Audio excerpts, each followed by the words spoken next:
Yep. Gonna gonna simulcast on YouTube on Stables Media's YouTube channel.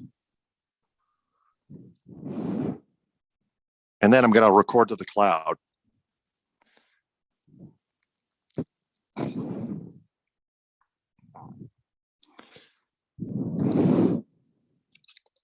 And welcome to another episode of the Michigan Sports Truth Podcast on Stables Media. Taylor Phillips, Ed Smith, and the returning Frank Vajner with you guys. My opening statement, Juwan Howard may be a great coach, but he needs to control his emotions, period. While the Lions overhaul their rebuild and the Pistons trades fee Mikhailuk. For whom? We'll find out. Ed, what is your opening statement? Opening statement for me is we may be seeing a turning point around the corner for the Red Wings. We have fastly approached with the Tigers opening day. The Pistons keep making moves, and for Michigan, but for the Spartans too, but especially for Michigan, it is simply now time. Put up or shut up. Yes. Frank, what's your opening statement? Frank, what's your opening statement?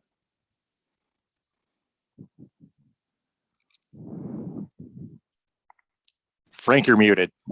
Not anymore. I don't know what happened when my connection cut out. But anyways, my opening statement for tonight, March Madness is finally back. It's a great time of year to be back.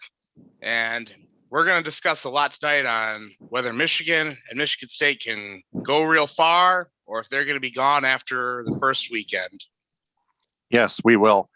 Before we get started, we want to remind everyone to download the all-new social sports mobile app, VigIt.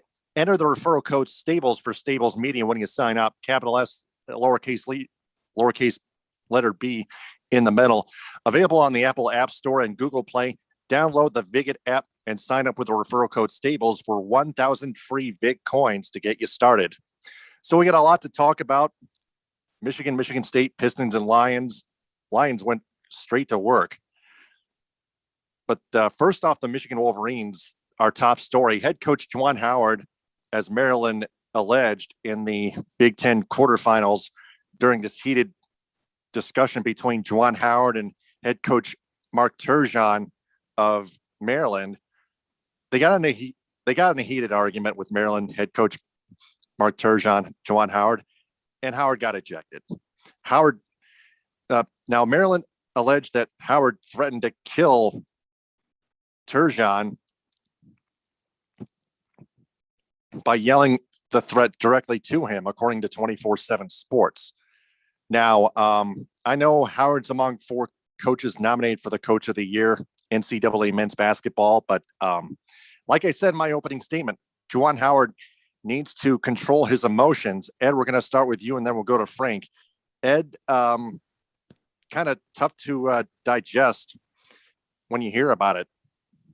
Well, on the surface, it is a stinker that takes the shine off of what Michigan was able to accomplish in this Big Ten tournament itself, knowing that they were in a little bit of a deficit going in and facing an even bigger one even before they exit that tournament. We'll get to that a little bit later on in regards to Isaiah Livers. But when you look in depth into the situation and what really happened, look at the video itself. Yes, it shows Juwan Howard stepping out of the line of the coaches' boxes, but that had no regard or issue or anything towards Turgeon until Turgeon himself made it an issue, making it a spectacle, throwing all this and stuff, throwing all the extremities, making taunting sounds, approaching Howard first. The video shows him, Turgeon, stepping towards Juwan Howard first. That triggered Howard's reaction, and his instincts took over. You saw it mentioned in his post-conference. Probably played it as a joke a little, but hey, that dude is from the South Side of Chicago. You step to another man like that, I don't care, especially if he's 6'9", but you step to a dude from Chicago like that, do not get all hasty when he comes back at you with the fire. So from my vantage point, now again, this may be me being Michigan. Oh, I'm giving the Michigan bias a point of view, but no, here's what it comes down to. Coach Howard should not have lost his temper like that. I can see on the one hand where if you're a recruit or a young player or just anywhere in the country, and you see that type of fire, see that type of display, that passion being on exhibit, It makes you think. And I think Tim McCormick brought it up perfectly on Twitter. He said, it leaves an impression on a young player. Like, you know what? That's the kind of guy I want to play for. The kind of guy that's going to stand up for me, stand up for his team, and all that sort of thing. But on the other hand, if not done properly, it can forget about the fact that, it gets you kicked out of the game, but you have viable replace, as we saw in Michigan's case, that did not affect them, knowing with their coaching staff, how deep or well versatile they are. They had no problem picking up the pieces just in case, in a situation like this.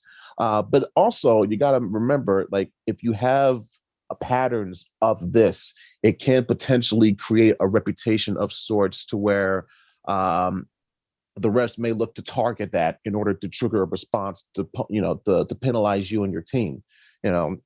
The extreme version of this to me would be Bob Knight, but I don't think it'll get that far. And while I agree that Coach Howard should be careful and mindful in certain situations, I will not ask him to apologize for his passion or what he shows. Like, you see it whenever a player of his gets knocked down, he's right there on the floor picking him back up. That's what you want to see in a coach. That's what's called being a true leader of men. And listen, I'll be honest. I'll pull it out here. We criticize Tom Izzo, sometimes rightfully so, for how he reacts, for how he shows his emotions. But yet, at the same time, we also play it up as a charm. Oh, look at it! As part of his character, his fiery persona. That's how Tom Izzo is. Well, why can't we show that same respect to Juwan Howard, especially with the effort and the job that he's done in just 2 years at the school? So that plays at both sides here. To me, what it comes down to is Turgeon was more so the instigator of triggering Juwan Howard's reaction, and also it's a matter of Turge being, in my view, salty over the fact that his team got spanked by the Wolverines this year. Not once, not twice, but thrice. And when it all boils down and comes down to it, at the end of the day, while there was a complaint of sorts allegedly filed, and then it was spread about on social media by guys like Doug Gottlieb, just trying to drum up clicks and clickbait and ratings, so to speak, to view at their profiles. And it all comes down to, at the end of the day, there was no investigation filed, and frankly, no investigation needed. The Big Ten agreed. And assembly, it's a moot point of this subject. Yeah, they'll bring it up every once in a while whenever these two teams play, especially if these are the two coaches. But that's all there is. It's just creating some stoke, trying to create attention for and to generate hype for the next matchup between these two teams. That's all there is to it. Yeah, that's all there is to it. And even if Juwan Howard did say it himself, the threat itself, I think he was just saying it out of anger, which probably might not have meant much. He probably felt that Turgeon was being over the line disrespectful, not just saying, "Oh, you're not going to talk to me that sort of fashion," but also coming after him the way he did. So when you say that, plus add on your actions in an instigating matter, hell yeah, it's going to trigger a reaction. So yeah. I don't blame Howard for the reaction, but I will agree that he does have to be careful, because now other coaches and like I said, the refs, they may see that and use it as a way to try and push his buttons.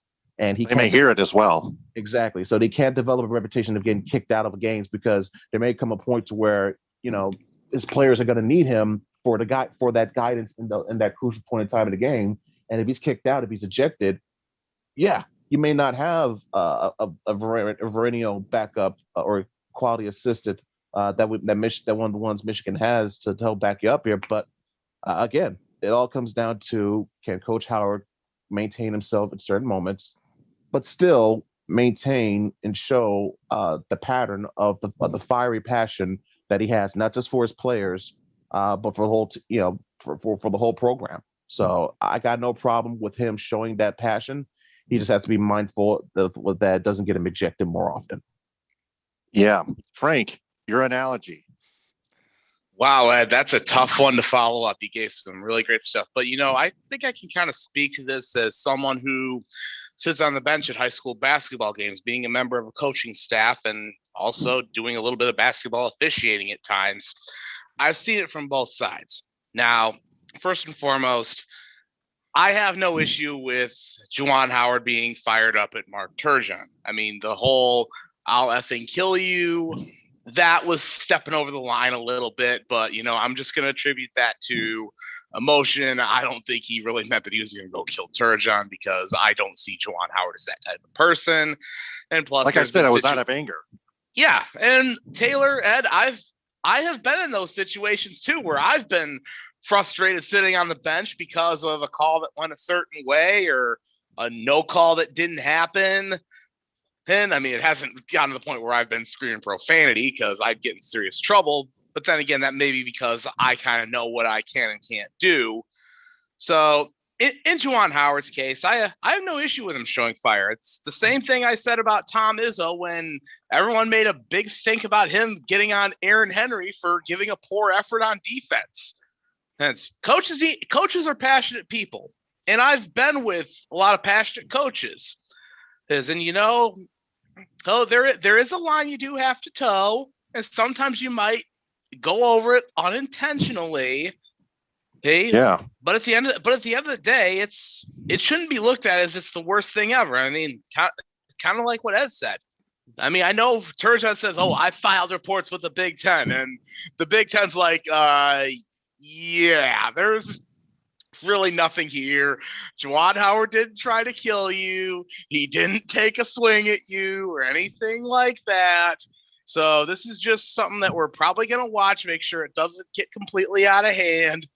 But fellas, learn to get along, and don't get taught. Don't do anything that's going to get you suspended down the road. I mean, oddly enough, we had a game at Saline on Saturday night where both our coach at Bedford and Celine's coach were told, make sure you stay in your coach's box. So because officials will always look for things like that. If you've got a reputation for her getting out of the box or getting overly angry, they're going to look and put you under that much of a microscope. So I think Juwan Howard's going to have to watch himself a little bit more closely, but at the same time, don't lose your passion for the game, especially at this time of the year, because you're going to need it at every point of the season, because you never know when your season's going to come to an end. Exactly. In other words, don't let your passion blow up. You got to harness your passion. Exactly. And find that happy medium too. Mm-hmm. And walking that fine line, I know is easier said than done because I've been there. But still, it's something that you got to do, whether you like it or not. You got to harness it, but don't and learn by it, but don't be blinded by it. You can live by it, right? Live by it, but don't be dependent on it. Let the church say amen, Ed. And amen. Say amen again. Amen. Yeah. All right. So speaking of Howard, we already mentioned that Juwan Howard is among 4 coaches nominated for NCAA Division I Men's Basketball Coach of the Year. Also, NBA teams have shown interest in Juwan Howard as head coach. So Juwan Howard, as we go to Ed and then Frank, may not last too long if he goes to an NBA team. Ed, what are your thoughts on that? Well, hearing that doesn't surprise me when you have a coach who within his first 2 years at this level with a program such as this, having, the type of success that he's having, of course you're going to see offers like this. Okay. Jim Harbaugh was getting these, forget about what he was doing before he got, the first couple of years in Michigan. Talk about what he was doing back at Stanford before he eventually went to the 49ers. Okay. It was nonstop talk and chatter around the clock of, oh my goodness, this offer, that offer. Before we finally said, okay, yep, I'm going to San Fran. So it's no surprise that you're seeing it done here. Plus, when you don't forget about the fact that during his waning years of playing in the NBA, he sat and learned more on the bench, learned the culture of what being in that system of the Miami Heat, learning behind Pat Riley and Eric Spoelstra and whatnot. And you hear, of course, the words of praise that guys like LeBron James and Dwayne Wade and many others will give in terms of describing Juwan Howard because of what they leaned on his guys, on his mentorship. He was their veteran. He was, their sage in a way because they were the younger players. Yes, they were the star players, but they still needed some type of guidance of some sort. And Howard would be one of those type of players or guys for them to depend on. That's why you hear the comments that they're talking about. Like even Juwan mentioned in the Fab Five documentary, like when guys like that were saying, "Oh, that's not Juwan Howard of the Miami Heat. That's Juwan Howard of the Fab Five." That speaks to the level of respect, first and foremost, that they had for Juwan as a player. But also, once you factor that in, and like I mentioned before, learning behind the system of coaches and that culture of what the Miami Heat breeded, it doesn't surprise me to see Juwan having the type of success that he has. I think he could have had this type of success anywhere, but the fact that he's doing it at Michigan, it's heartwarming in a way because that's his alma mater. It is also in some instances tying up loose ends that felt were left opened or unfinished with the conclusion of the Fab Five era, and of course of how that ended in its aftermath. But also, it speaks to how, again, just doing this itself, it's there for a reason. I think Juwan would have had this type of level of success anywhere, but the fact he's doing it in Michigan makes it much more special. But no, Yeah. I don't think he's leaving the school anytime soon. The fact that he was crying his eyes out at his introductory press conference shows you, to me, how much he wanted this job, how much he loves this job, how he wanted to be here in this place. The fact he's got his family involved with it. He's got one son playing on the team now. He's got another son on the way. Yeah, I don't see Juwan leaving the school anytime soon, or at least until both of his sons will have already been through the school, or at least done playing college and on to the next level, that sort of thing. So I think stay packed, stay tight, and knowing that Ward Manuel will heavily reward him sooner rather than later with a possible extension leads me to believe that, Juwan ain't going anywhere anytime soon. Good point. Frank. Well, interesting that we bring this up tonight, because when I saw the news of this, I saw a tweet from Anthony Bellino. He asked if we're going to have to keep doing this. And I said to him, eventually Ward Manuel is going to have to pony up the money, because I've heard a lot of people say Juwan should go to Ward and say, I want $1 more than what you're paying Jim Harbaugh, because I'm actually getting results. Mm-hmm. And of course, the response to that was, for what purpose? Do you listen when he speaks? His money isn't the motivator for him. And, Ed, like you mentioned, I can kind of see that because, he's coaching one of his sons right now. He's got another son that's going to be coming through the program. It's his alma mater. I do remember his press conference.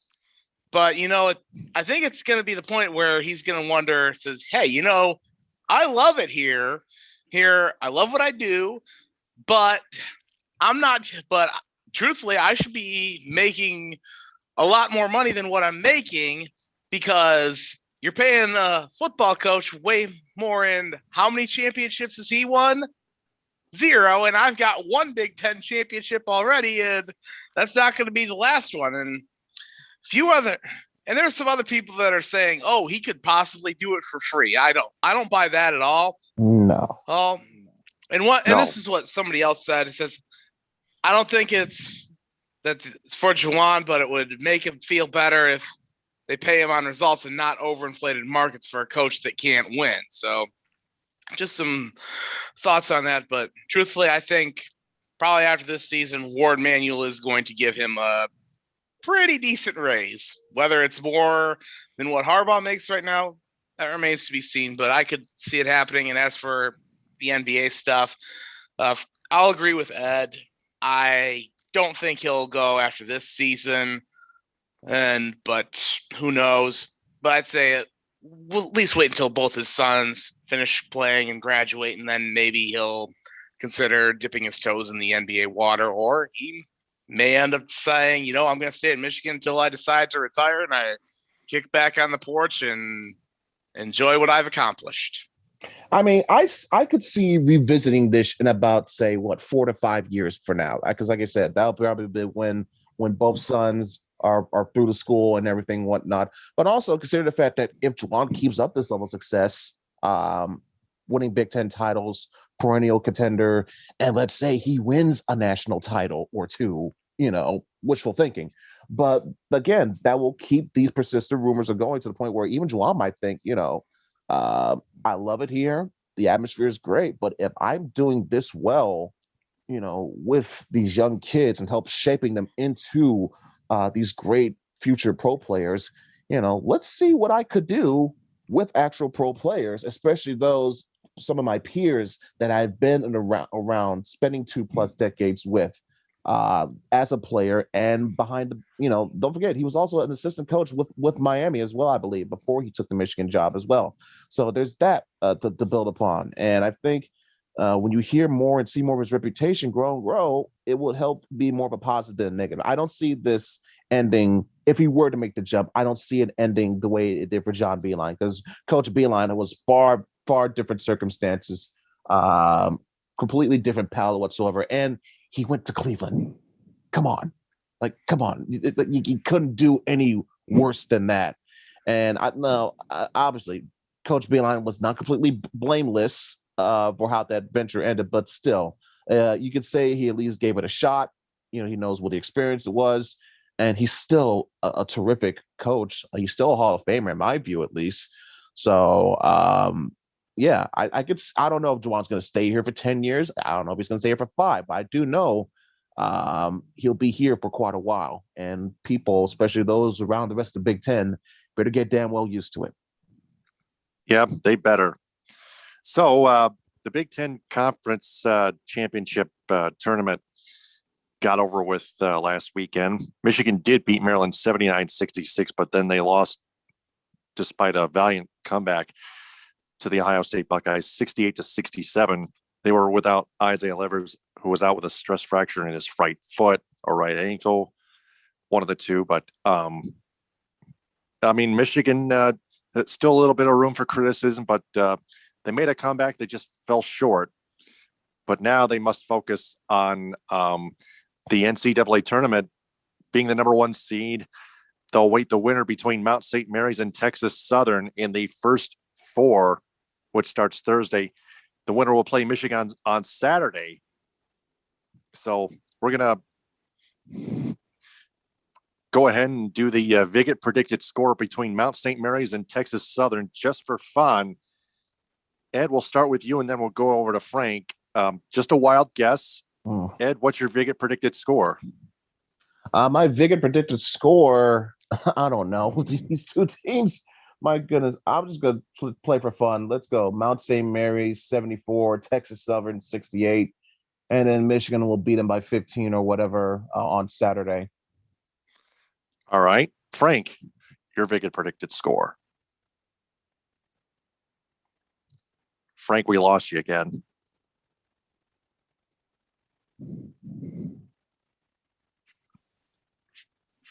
Frank? I'm still here. There we go. Yeah. I'm here. I can hear you. I can hear you guys. What's your Viget predicted score? So like I'm in the same boat as Ed. I have not seen either of these teams play. I don't really know their style. So I'm just gonna throw darts here. I'm gonna go Mount St. Mary. I'm gonna go Mount St. Mary's 70, Texas Southern 65. Maybe I just like the name Mount St. Mary's. It reminds me of Loyola with Sister Jean and whatnot. Yeah. I'm going to go Mount St. Mary's 72 and Texas Southern 67 by 5. So those are our Viget predicted scores, brought to you by the Viget app. Referral code Stables, capital S at the beginning, lowercase letter B in the middle, for Stables Media to get 1,000 free Vig coins. Now, the Michigan State Spartans, they lost to the Maryland Terrapins 68-57 in the quarterfinal round. Michigan State will play the UCLA Bruins. The Spartans will. The Bruins are 17-9, and that's in the first 4 Thursday. The winner will take on BYU. We'll go to our Viget predicted score again. Ed, what is your Viget predicted score between the Spartans and the Bruins? My Viget predicted score, man, I could see this being a real tough one. Close one? Yeah, very close. Like a 3 or 4 point game, because it's going to come down to the final seconds. I say MSU 58, UCLA 54. It's gonna be real. 58. It's gonna be real close. But I think MSU can, as long as they don't make that last critical last minute mistake that I'm used to seeing them do it in football. I see the Spartans at least getting out of the first game. So 58-54 we my big and predicted score for the first war game. All right. Frank, what's your big and predicted score between the Spartans and Bruins? Well, I think it's going to be a little bit more high scoring. I know UCLA they like to score from the 2-point range, but their 3-point shooting is not really that strong. And I'm not really sold on them defensively. And plus, I think Tom Izzo is going to have a team rested, prepared, and ready to go. And plus, and I know people are saying, oh, they're playing in Mackey Arena in West Lafayette, which has been a house of horrors, but they're not playing Purdue. There's no paint crew there. They're going to have mostly Michigan State fans there. And I definitely see this being somewhat close, but I think Aaron Henry or Josh Langford will hit a big shot late to kind of keep UCLA at arm's reach, just keep them far back enough. So I'm going to go Michigan State 68, UCLA 62. All right, 68-62 score. All right. I'm going to go Michigan State 63 and UCLA 58. Those are our Viget predicted scores, brought to you by the Viget Sports mobile app. Referral code STABLES for Stables Media to get 1,000 free Vig coins. Capital S, lowercase letter B in the middle. Now the Pistons. According to ESPN's Adrian Wojnarowski, the Pistons had traded Svi Mikhailuk and a 2027 second-round draft pick to the Oklahoma City Thunder for guard Hamidou Diallo. And we're going to do this with our What's Your Grade segment brought to you by the Viget app. Ed, what's your grade on the Svi Mikhailuk trade? If I were to give a grade on the Svi Mikhailuk trade, I would give it B-, a relative B-, probably borderline C+.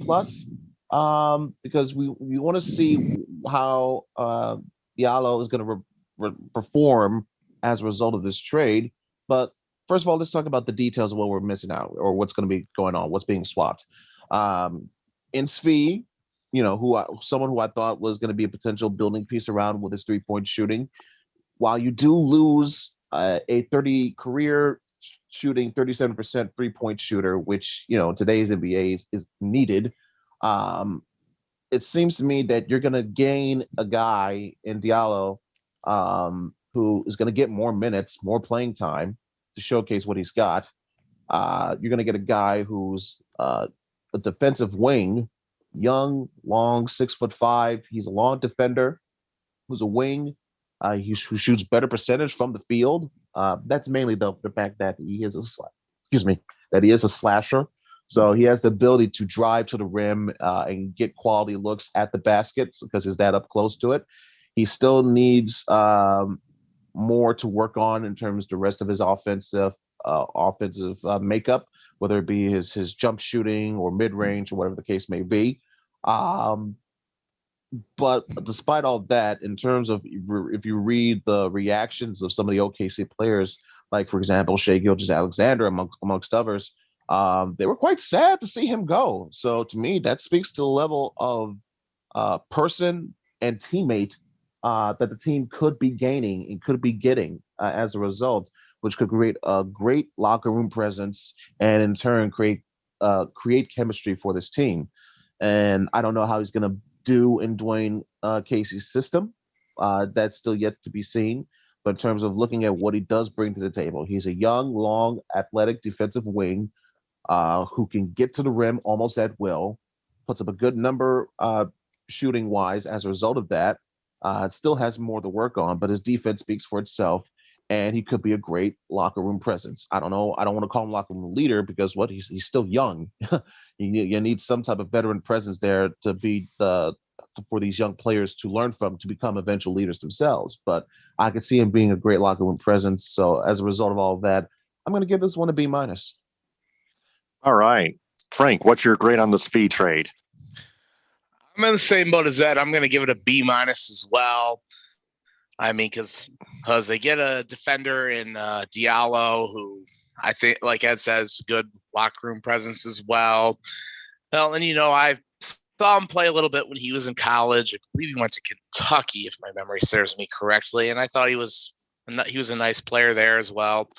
So I think he's got a chance to possibly be a part of the future. I don't think he's going to be a star player, but he's going to be a nice role player that everybody's going to like. They're going to respect him for the hard work he does, especially since he plays defense as well and is one of the better defenders. So I give it a B-.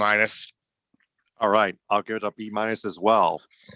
And we're going to continue with our What's Your Grade segment just in a little bit.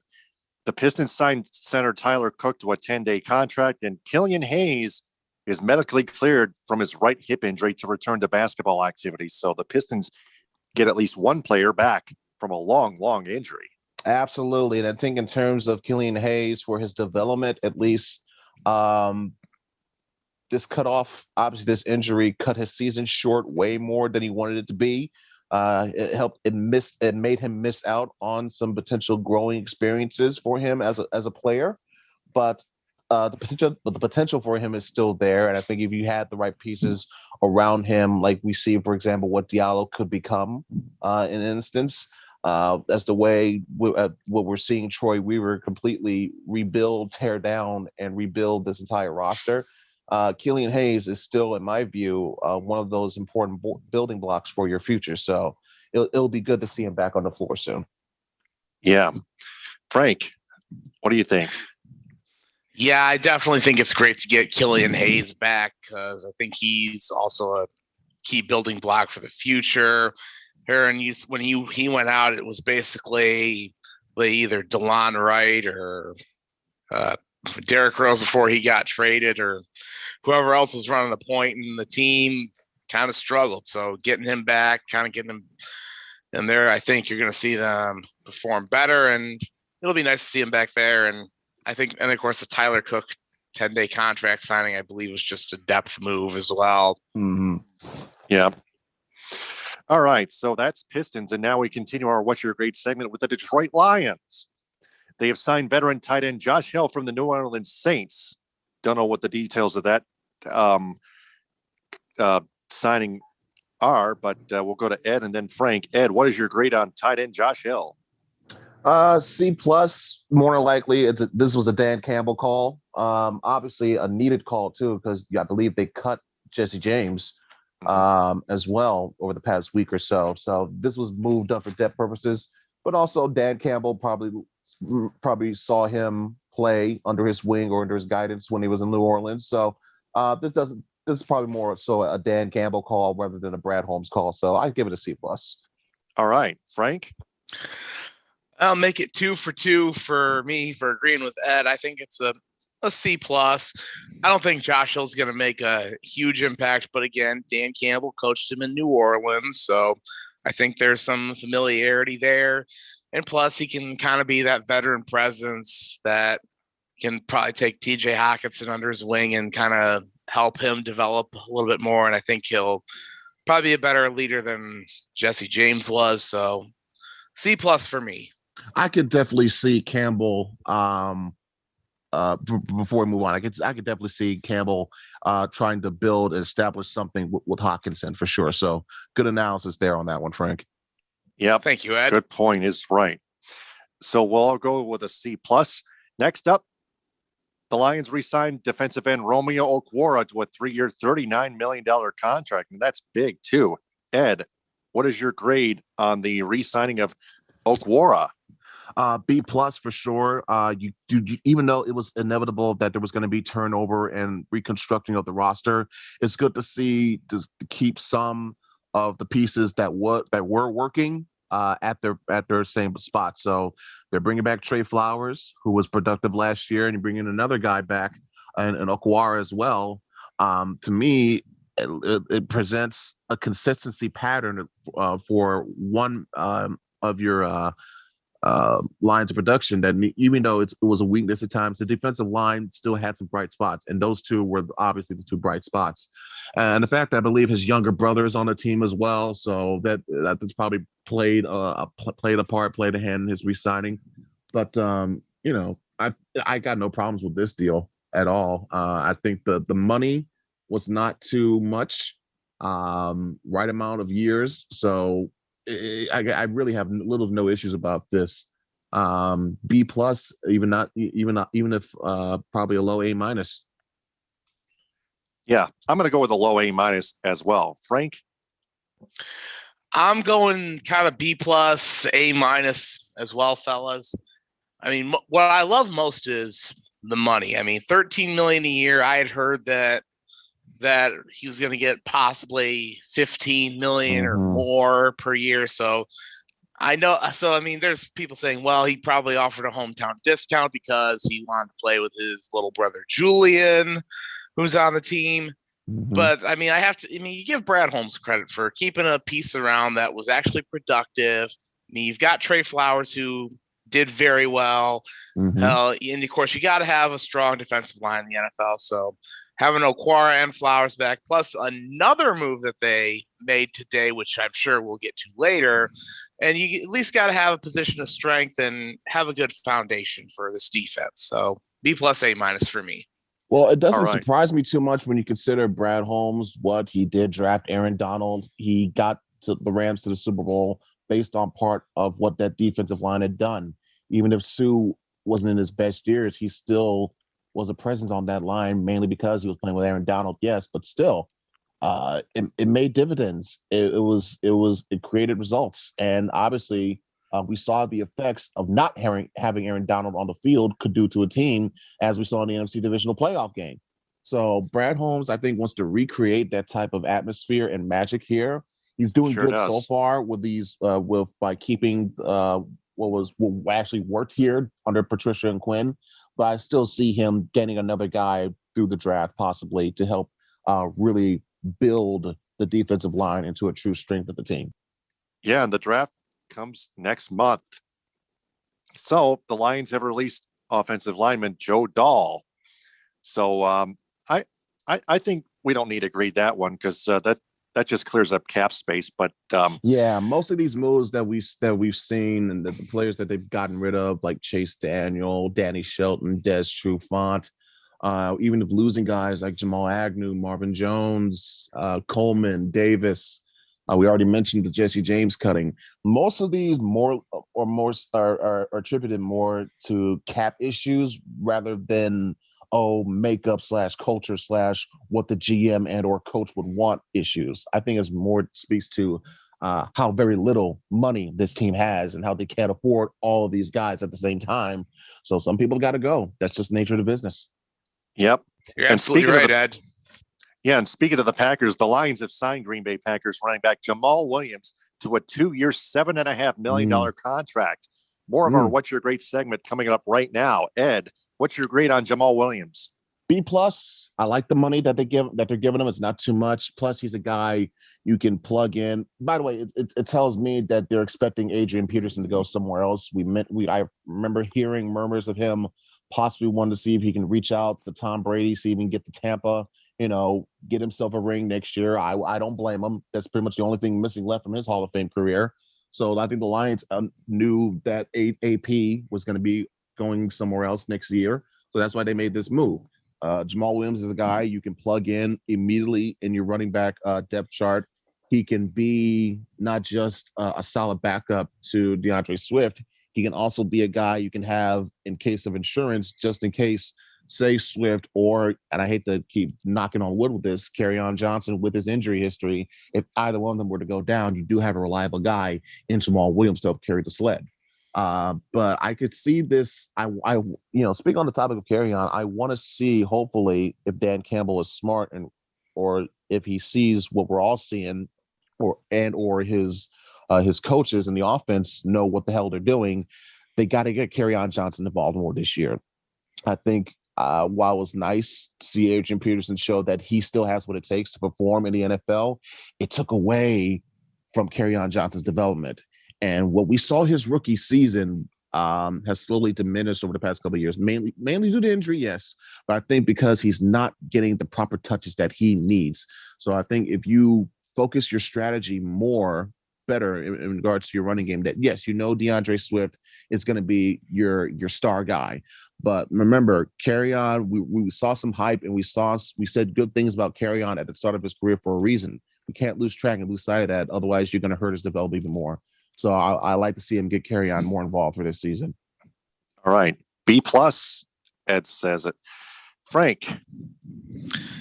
I am going to give this a B with potential to possibly get to a B+, maybe even an A-, because for one, what I love about it is you got Jamal Williams and you didn't have to give him a ton of money, $7.5 million total.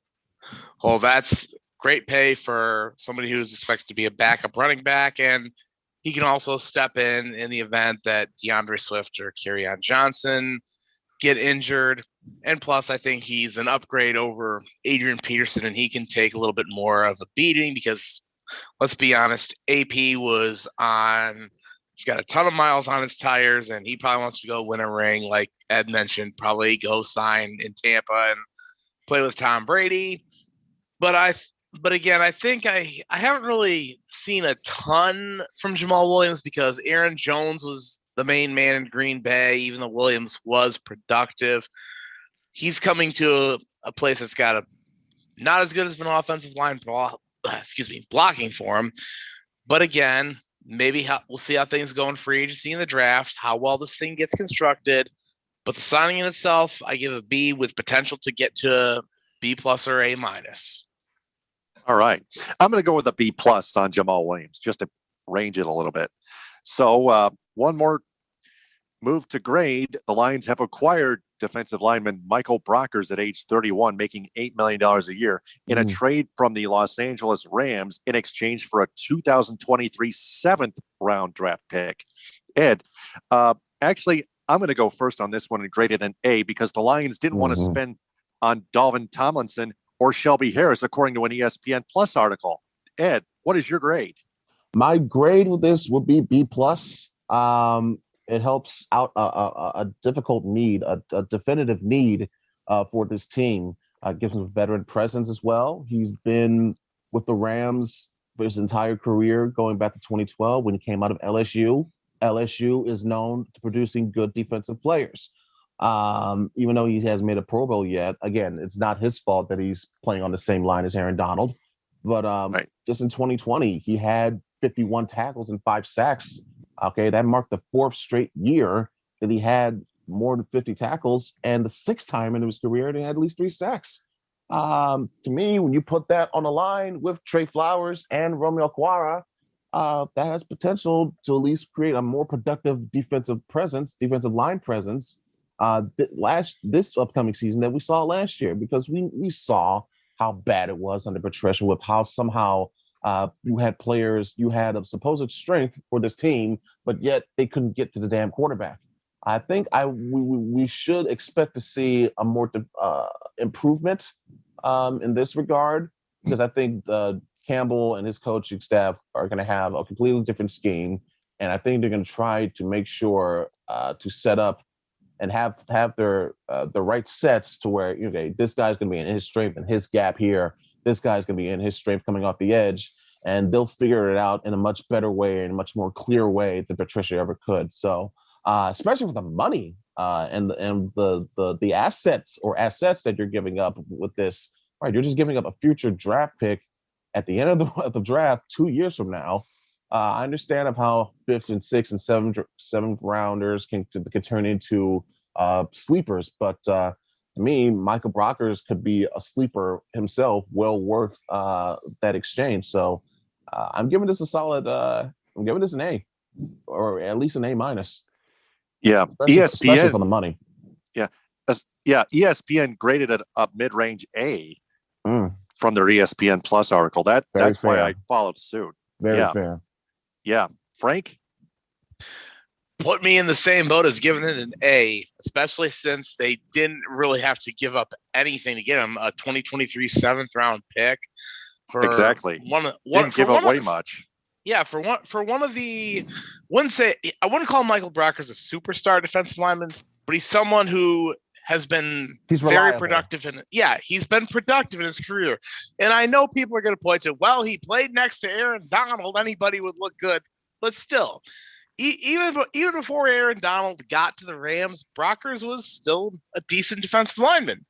And look, I know he's 31, and I would say he's not as young as he used to be, but still, this guy he's in his prime. He's still in his prime. He's been productive. He can kind of be that leader on that line. Put him with Trey Flowers and Romeo Okwara.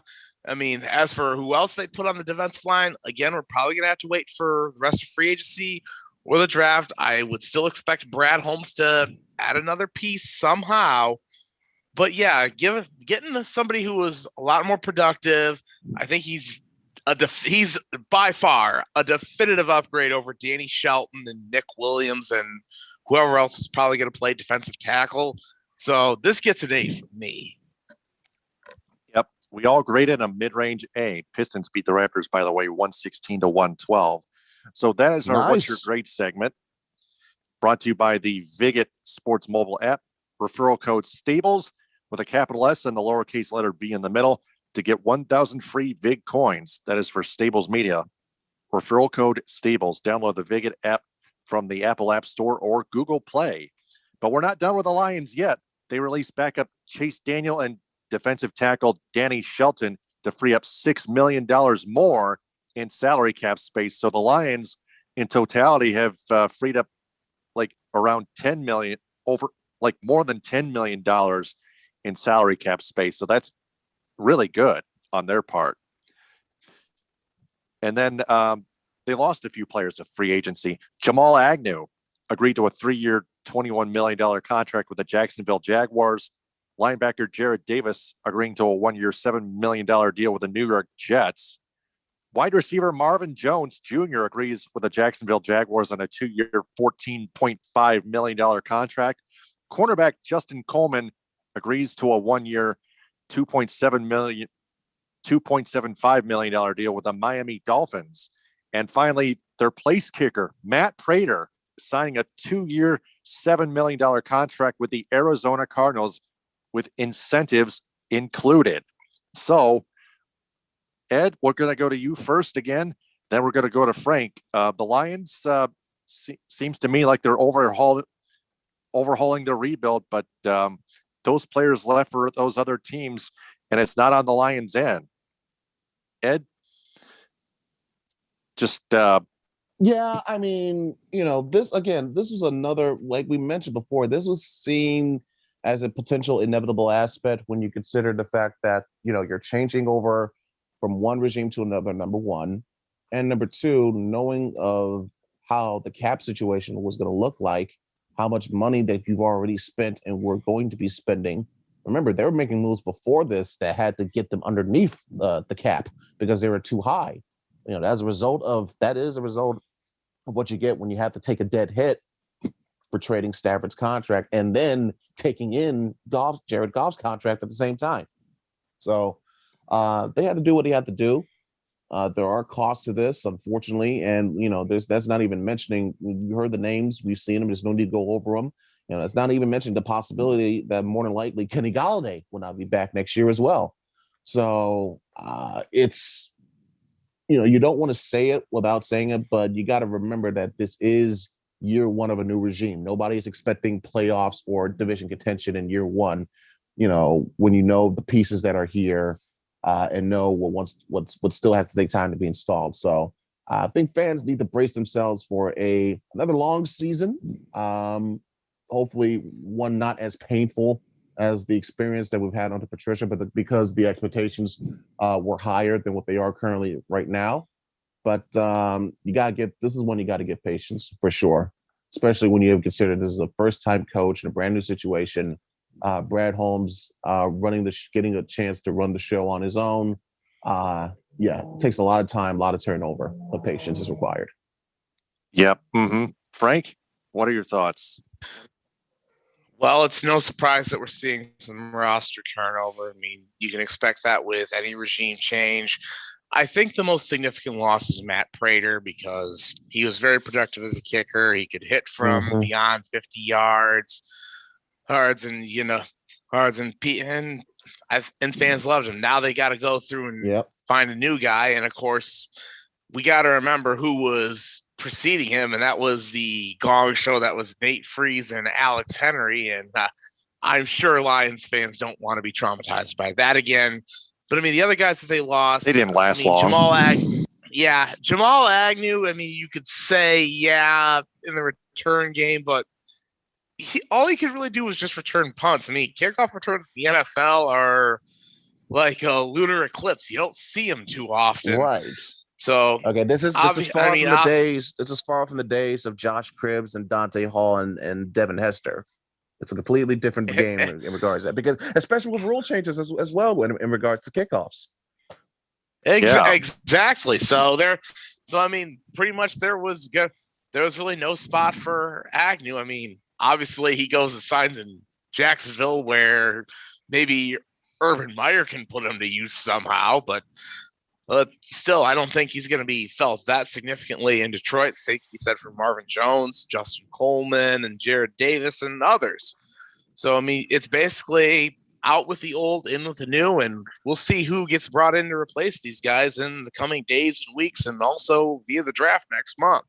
Also, on a side note, I do wonder and see how Marvin Jones is going to perform, likely being paired with Trevor Lawrence. So that's one to look out for in my view. Yeah. And all eyes will be good point on those Lions who are continuing to rebuild. Hey, who's to know if they make any more cuts? Who's to say that we may see one or two of these former players wander on over to LA? Yeah, or anywhere elsewhere. They know a guy in LA. Just saying. Yep. It can't just be LA. It can be anywhere. But that's Lions, and that is our episode. But before we go, we want to remind everyone to download the all-new social sports mobile app, VigIt. Enter the referral code Stables for Stables Media when you sign up. Capital S at the beginning, lowercase letter B in the middle. Available from the Apple App Store and Google Play. Download the VigIt app and sign up with the referral code Stables for 1,000 free Vig coins. Gentlemen, excellent job as always. That concludes another fine episode of the Michigan Sports Truth Podcast on Stables Media. We'll be back, if not next week, maybe like in 2 weeks. For Ed Smith and Frank Vasner, this is Taylor Phillips signing off. Follow me on Twitter and Instagram at DT2Phillips with 2 L's. Follow Ed Smith on Twitter and Instagram at EdSmith313. And follow Frank Vasner on Twitter and Instagram at Frank_Vasner. Thanks very much for listening, downloading, and sharing. And remember, the truth is out there. TTFN, ta-ta for now. Power the people. Hit them with a high, and we rest our case. Stay safe. Have fun with your money, America, and get your shots and enjoy this weekend's tournament.